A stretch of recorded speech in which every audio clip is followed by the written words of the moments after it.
ہجوم رسول اکرم صلی اللہ علیہ وسلم کا مذاق اڑا رہا تھا۔ مسلمان خاموش تھے، وہ دل ہی دل میں اللہ کو یاد کر رہے تھے۔ انہوں نے اپنی تلواروں کے دستوں پر ہاتھ رکھے ہوئے تھے۔ پھر نہ جانے کیا ہوا، رسول اکرم صلی اللہ علیہ وسلم نے داؤ کھیلا۔ ابن الاسیر کہتا ہے کہ آپ صلی اللہ علیہ وسلم نے رکانہ کو اٹھا کر زمین پر پٹک دیا۔ رکانہ زخمی شیر کی طرح اٹھا اور گھرا کر آپ صلی اللہ علیہ وسلم پر حملہ آور ہوا۔ آپ صلی اللہ علیہ وسلم نے پھر وہی داؤ کھیلا اور اسے پٹخ دیا۔ وہ اٹھا، آپ صلی اللہ علیہ وسلم نے اسے تیسری بار پٹخا۔ بھاری بھرکم جسم 3 بار پٹخا گیا تو کشتی جاری رکھنے کے قابل نہ رہا۔ رکانہ سر جھکا کر اکھاڑے سے نکل گیا۔ ہجوم پر سناٹا طاری ہو گیا اور مسلمان ننگی تلواریں اور پرچیاں ہوا میں لہرا کر اور اچھال اچھال کر نعرے لگا رہے تھے۔ چاچا رکانہ، رسول اکرم صلی اللہ علیہ وسلم نے للکار کر کہا، اپنا وعدہ پورا کرو اور یہی اعلان کرو کہ آج سے تم مسلمان ہو۔ رکانہ نے اسلام قبول کرنے سے صاف انکار کر دیا۔ یہ طاقت جسمانی نہیں تھی۔ خالد نے نخلستان میں لیٹے لیٹے اپنے آپ سے کہا، رکانہ کو یوں 3 بار پٹخنا تو دور کی بات ہے، اسے کوئی پچھاڑ بھی نہیں سکتا۔ رسول اکرم صلی اللہ علیہ وسلم کا تصور خالد کے ذہن میں نکھر آیا۔ وہ آپ صلی اللہ علیہ وسلم کو اچھی طرح سے جانتا تھا، لیکن وہ محسوس کر رہا تھا جیسے وہ محمد صلی اللہ علیہ وسلم کوئی اور تھے جنہیں وہ بچپن سے جانتا تھا۔ اس کے بعد آپ صلی اللہ علیہ وسلم جو رخ اختیار کیا تھا، اس میں خالد آپ صلی اللہ علیہ وسلم کو نہیں پہچانتا تھا۔ نبوت کے دعوے کے بعد خالد کی آپ صلی اللہ علیہ وسلم کے ساتھ بول چال بند ہو گئی تھی۔ وہ آپ صلی اللہ علیہ وسلم کے ساتھ 2 ہاتھ کرنا چاہتا تھا، لیکن وہ رکانہ کی طرح پہلوان نہیں تھا۔ وہ میدان جنگ میں لڑنے والا اور لڑنے والوں کی قیادت کرنے والا جنگجو تھا، لیکن اس وقت مسلمان فوج کی صورت میں لڑنے کے قابل نہیں تھے۔ جب مسلمان فوج کی صورت میں لڑنے کے قابل ہوئے اور قریش کے ساتھ ان کا پہلا معرکہ ہوا، اس وقت خالد کے لیے ایسے حالات پیدا ہو گئے تھے کہ وہ اس معرکے میں شامل نہیں ہو سکا تھا۔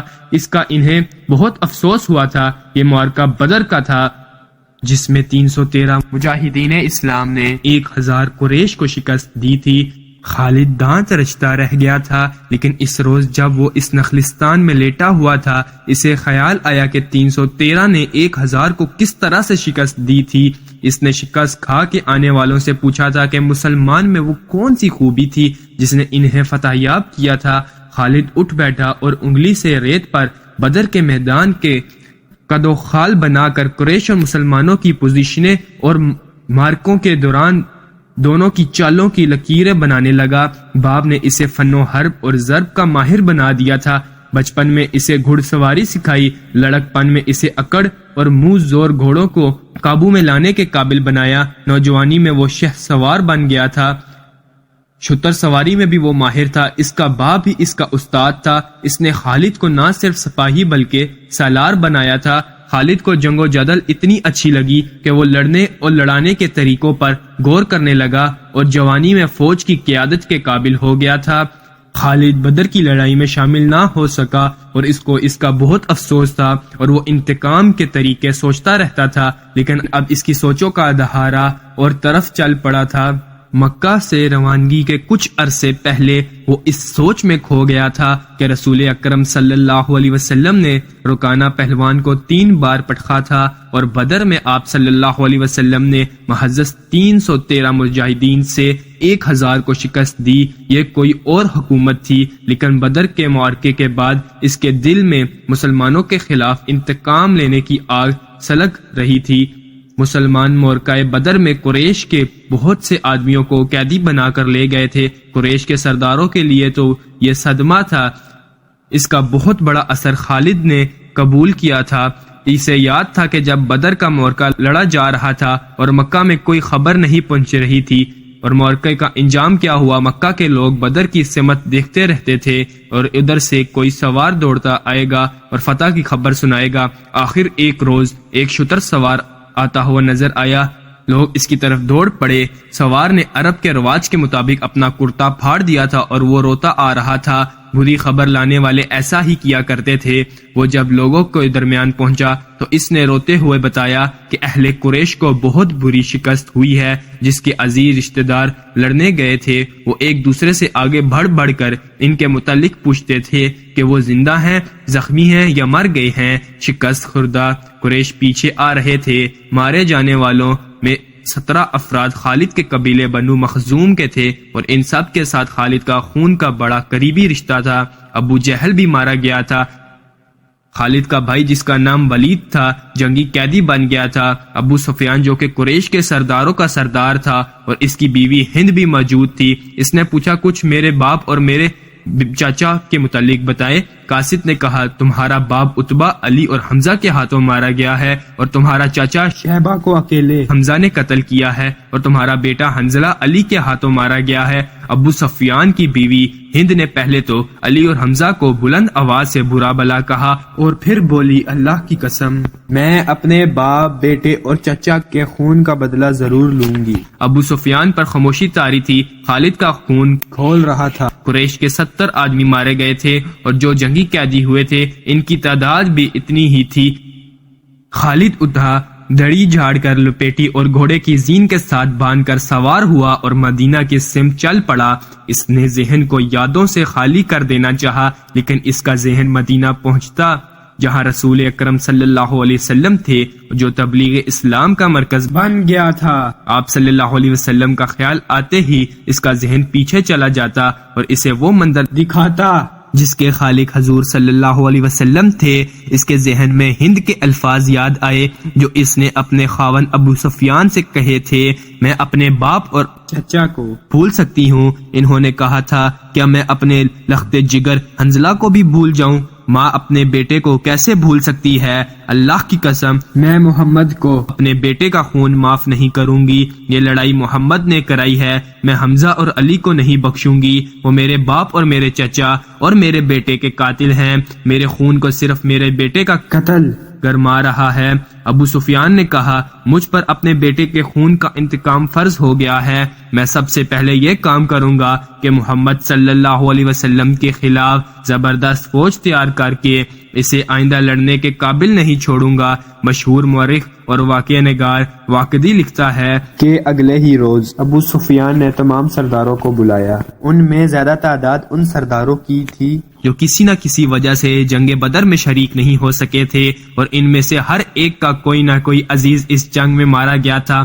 سب انتقام کا ارادہ لے کر اکٹھا ہوئے تھے۔ مجھے زیادہ باتیں کرنے کی ضرورت ہے۔ ابو سفیان نے کہا میرا اپنا جوان بیٹا مارا گیا ہے، اگر میں انتقام نہیں لیتا تو مجھے جینے کا کوئی حق نہیں۔ سب ایک ہی بار بولنے لگے۔ وہ اس بات پر متفق تھے کہ مسلمانوں سے بدر کی شکست کا انتقام لیا جائے، لیکن آپ میں سے کوئی بھی اپنے گھر میں نہ بیٹھا رہے۔ خالد نے کہا بدر میں ہم صرف اسی لیے ذلت میں گھرے تھے کہ سردار گھروں میں بیٹھے رہے اور ان لوگوں کو لڑنے بھیج دیا جو قریش کی عظمت کو نہیں سمجھتے تھے۔ کیا میرے باپ کو بھی قریش کی عظمت کا خیال نہ تھا؟ خالد کے چچا زاد بھائی اکرمہ جو ابو جاہل کا بیٹا تھا برہم ہوتے ہوئے کہا کیا صفوان بن امیہ کے باپ کو بھی قریش کی عظمت کا خیال نہ تھا؟ تم کہاں تھے الولید کے بیٹے؟ ہم یہاں ایک دوسرے سے لڑنے کے لیے اکٹھے نہیں ہوئے۔ ابو سفیان نے کہا خالد تمہیں ایسی بات نہیں کہنی چاہیے تھی جس سے کوئی اپنی بے عزتی محسوس کرے۔ ہم میں سے کوئی بھی عزت والا نہیں رہا۔ خالد نے کہا ہم سب اس وقت تک بے عزت رہیں گے جب تک محمد صلی اللہ علیہ وسلم اور اس کے چیلوں کو ہمیشہ کے لیے ختم نہیں کر دیتے۔ مجھے اپنے گھوڑے کی سموں کی قسم، میرے خون کی گرمی نے میری آنکھیں جلا دی ہیں۔ ان آنکھوں کو مسلمانوں کا خون ٹھنڈا کر سکتا ہے۔ میں پھر کہوں گا کہ اب سردار آگے ہوں اور میں جانتا ہوں کہ میں میدان جنگ میں کہاں ہوں گا، لیکن جنگ میں ہمارا جو سردار ہوگا میں اس کے حکم کا پابند رہوں گا۔ اگر میں سمجھوں گا کہ مجھے سردار نے ایسا حکم دیا ہے جو ہمیں نقصان دے گا تو میں ایسا حکم نہیں مانوں گا۔ سب نے متفقہ طور پر ابو سفیان کو اپنا سردار مقرر کیا۔ اس سے ایک روز پہلے اہل مکہ کا ایک قافلہ فلسطین سے مکہ واپس آیا تھا۔ یہ تجارتی قافلہ تھا۔ مکہ کے باشندوں خصوصاً قریش کے ہر خاندان نے اس تجارت میں حصہ ڈالا تھا۔ اس قافلے میں کم و بیش 1000 اونٹ تھے جو مال گیا تھا اس کی مالیت 50,000 دینار تھی۔ قافلے کا سردار ابو سفیان تھا جس نے 50,000 دینار پر 50,000 دینار منافع کمایا تھا۔ قافلے سے واپسی کا راستہ مدینے سے گزرتا تھا۔ مسلمانوں کو پتہ چل گیا تھا۔ انہوں نے پورے قافلے کو گرفتار کرنے کا ارادہ کیا۔ ایک مقام پر قافلے کو گھیرے میں لے لیا، لیکن وہ زمین ایسی تھی کہ ابو سفیان نے ایک ایک آدمی اور ایک ایک اونٹ کو زمین کے اونچے نیچے خد و خال سے فائدہ اٹھاتے ہوئے گھیرے سے نکال دیا تھا۔ خالد کو گھوڑا خراما خراما مدینے کی طرف جا رہا تھا، مگر خالد کا ذہن پیچھے کو سفر کر رہا تھا۔ اسے اس وقت کا جب قریش انتقام کی سکیم بنانے کے لیے اکٹھے ہوئے تھے، ایک ایک لفظ جو کسی نے کہا تھا سنائی دے رہا تھا۔ اگر تم نے مجھے اپنی سرداری دی ہے تو میرے ہر فیصلے کی پابندی تم پر لازم ہے۔ ابو سفیان نے کہا، میرا پہلا فیصلہ یہ ہے کہ میں نے ابھی 50,000 دینار منافع سب میں تقسیم نہیں کیا، وہ میں تقسیم نہیں کروں گا۔ یہ مسلمانوں کے خلاف فیصلہ کن جنگ میں استعمال ہوگا اور مجھے اور میرے خاندان کو یہ فیصلہ منظور ہے۔ سب سے پہلے خالد نے کہا، پھر منظور ہے، ایسا ہی کرو، منظور ہے کی آوازیں اٹھی۔ میرا دوسرا حکم یہ ہے کہ ابو سفیان نے کہا، جنگ بدر میں ہمارے جو آدمی مارے گئے ہیں ان کے لواحقین احزاری کر رہے ہیں۔ میں نے مردوں کو ڈھارے مارتے اور عورتوں کو بین کرتے سنا ہے۔ اللہ کی قسم جب آنسو بہہ جاتے ہیں تو انتقام کی آگ سرد ہو جاتی ہے۔ آج سے بدر کے مقتولین پر کوئی نہیں روئے گا۔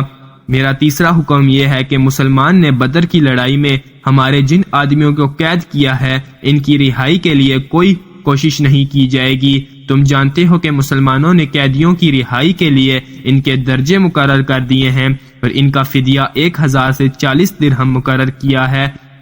ہم مسلمان کو 1 درہم بھی نہیں دیں گے، یہ رقم ہمارے ہی خلاف استعمال ہوگی۔ خالد کو گھوڑے کی پیٹھ پہ بیٹھے اور مدینہ کی طرف جاتے ہوئے وہ لمحات یاد آ رہے تھے۔ وہ وقت بہت پیچھے رہ گیا تھا، لیکن اب بھی اس کے اندر غصہ بیدار ہو گیا تھا۔ اسے غصہ اس بات پر آیا کہ اجلاس میں طے تھا کہ مسلمان کے پاس مکہ کا کوئی آدمی اپنے قیدی کو چھڑانے مدینہ نہیں جائے گا، لیکن ایک آدمی چوری چھپے مدینہ چلا جاتا اور اپنے عزیز رشتہ دار کو رہا کرا دیتا ہے۔ ابو سفیان نے اپنا حکم واپس لے لیا۔ خالد کو اپنا ایک بھائی جس کا نام ولید تھا مسلمان کے پاس جنگی قیدی تھا۔ اگر اس وقت تک قریش اپنے بہت سے قیدی رہا نہ کرا لیا ہوتے تو خالد اپنے بھائی کی رہائی کے لیے کبھی نہ جاتا۔ اسے اپنے بھائیوں نے مجبور کیا کہ ولید کی رہائی کے لیے جائے۔ خالد کو یاد آ رہا تھا کہ وہ اپنے وقار کو ٹھیس پہنچانے پر آمادہ نہیں ہو رہا تھا، لیکن اسے خیال آیا تھا کہ رسول اکرم صلی اللہ علیہ وسلم بھی اسی کے قبیلے سے تھے۔ آپ صلی اللہ علیہ وسلم کے پیروکار یعنی جو مسلمان ہو گئے تھے وہ بھی قریش اور اہل مکہ سے تھے۔ وہ آسمان سے تو نہیں اترے تھے، وہ اتنے جری اور تدبیر تو نہیں تھے تو 313 کی تعداد میں 1,000 کو شکست دے سکتے۔ اب ان میں کیسی قوت آ گئی ہے کہ وہ ہمیں نیچا دکھا کر ہمارے آدمیوں کی قیمتیں مقرر کر رہے ہیں۔ میں انہیں ایک نظر دیکھوں گا۔ خالد نے سوچا تھا محمد صلی اللہ علیہ وسلم کو غور سے دیکھوں گا، اور وہ اپنے بھائی حشام کو ساتھ لے کر مدینے چلا گیا تھا۔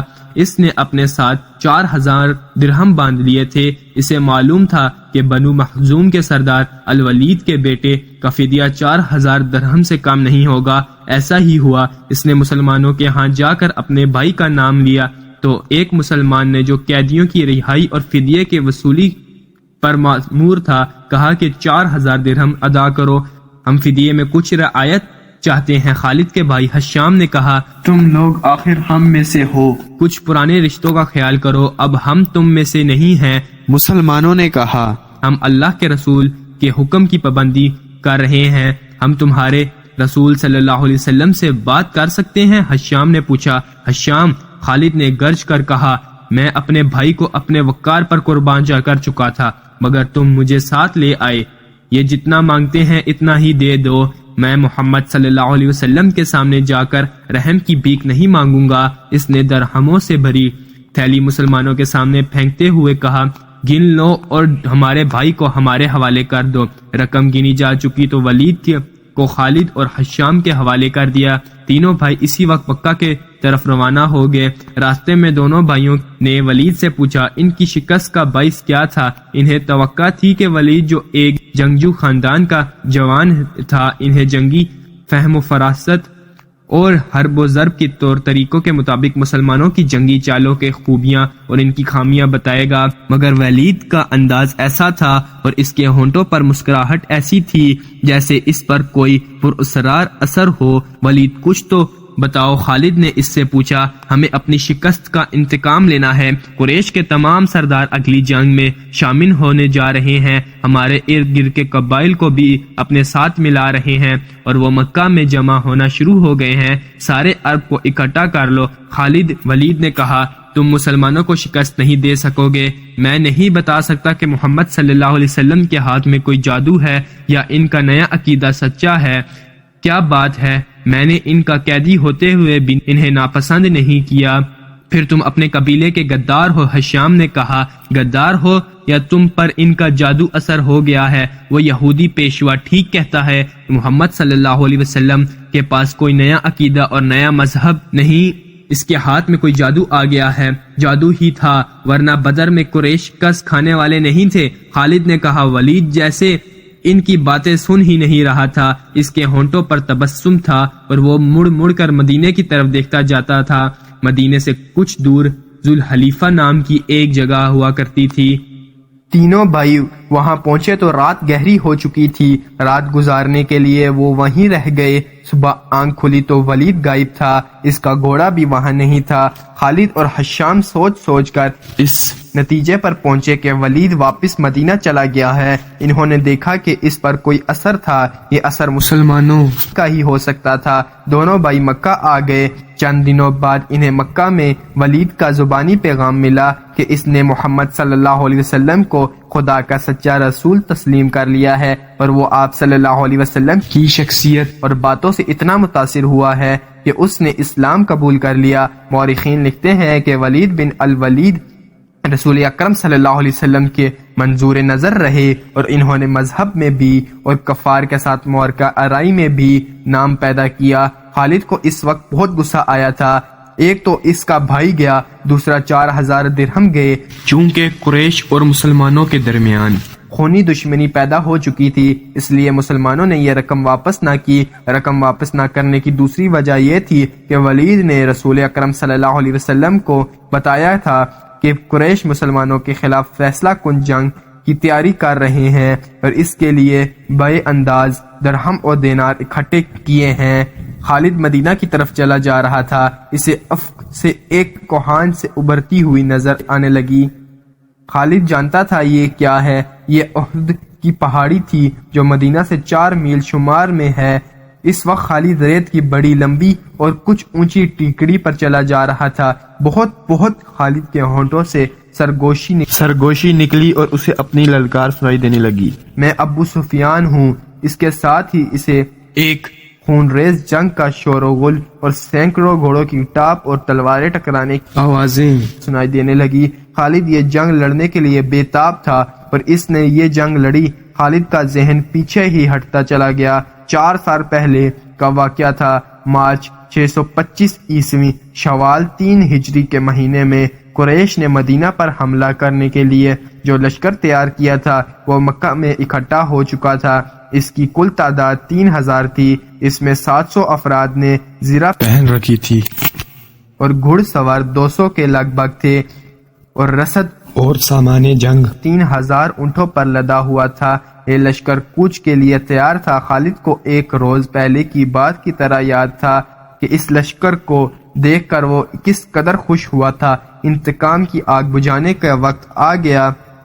اس لشکر کا سالار ابو سفیان تھا، اور خالد اس لشکر کے ایک حصے کا کمانڈر تھا۔ اس کی بہن بھی اس لشکر کے ساتھ جا رہی تھی۔ اس کے علاوہ 14 عورتیں اس لشکر کے ساتھ جانے کے لیے تیار تھی۔ ان میں ابو سفیان کی بیوی ہند بھی تھی، عمر بن العاص کی اور ابو جہل کے بیٹے اکرما کی بیویاں بھی شامل تھی۔ باقی سب گانے بجانے والیاں تھیں، سب کی آواز میں سوز تھا اور ان کے ساز دف اور ڈھولک تھے۔ ان عورتوں کا جنگ میں یہ کام تھا کہ جو شیلے اور جذباتی گیت گا کر سپاہیوں کا حوصلہ بلند رکھیں اور ان کی یاد تازہ کرتے رہیں جو جنگ بدر میں مارے گئے۔ خالد کو افریقہ کا ایک حبشی یاد آیا جس کا نام وحشی بن حرب تھا۔ وہ قریش کے ایک سردار جبیر بن مطعم کا غلام تھا۔ وہ دراز قد اور سیاہ روح اور طاقتور تھا، اس نے پرچی مارنے کے فن میں مہارت حاصل کی تھی۔ اس کے پاس افریقہ کی بنی ہوئی پرچی تھی، اس کا افریقی نام کچھ اور تھا، اس کو عربی نام جبیر نے اس کی جنگی کمالات دیکھ کر یہ نام دیا تھا۔ بن حرم کوچ سے کچھ دیر پہلے جبیر بن مطعم نے اسے کہا، مجھے اپنے چچا کے خون کا بدلہ لینا ہے، شاید مجھے موقع نہ مل سکے۔ میرے چچا کو بدر کی لڑائی میں محمد کے چچا حمزہ نے قتل کیا تھا، اگر تم حمزہ کو قتل کر دو تو میں تمہیں آزاد کر دوں گا، حمزہ میری پرچی سے قتل ہوگا۔ یا آقا وحشی بن حرب نے کہا، یہ حبشی غلام اس طرف جا نکلا جہاں وہ عورتیں اونٹوں پر سوار ہو چکی تھی جو اس لشکر کے ساتھ جا رہی تھی۔ ابو وسما کہ کسی عورت نے پکارا، یہ اس وحشی بن حرب کا دوسرا نام تھا۔ وہ رک گیا، دیکھا کہ ابو سفیان کی بیوی ہند اسے بلا رہی ہے، وہ اس کے قریب چلا گیا۔ ابو وسما ہند نے کہا، حیران نہ ہو، تجھے میں نے بلایا ہے، میرا سینہ انتقام کی آگ سے جل رہا ہے، میرا سینہ ٹھنڈا کر دے۔ حکم خاتون، غلام نے کہا، اپنے سالار کی زوجہ کے حکم پر اپنی جان بھی دے دوں گا۔ بدر میں میرے باپ کو حمزہ نے قتل کیا تھا۔ ہند نے کہا، تو حمزہ کو اچھی طرح پہچانتا ہے، اگر تو حمزہ کو قتل کر دے گا تو یہ سب زیورات تیرے ہوں گے۔ وحشی بن حرب نے ہند کے زیورات پر نظر ڈالی تو وہ مسکرایا اور زیر لب پر عزم لہجے میں بولا، حمزہ کو میں ہی قتل کروں گا۔ خالد کو اپنے لشکر کا کوچ یاد تھا، اسی رستے سے لشکر مدینے کو گیا تھا۔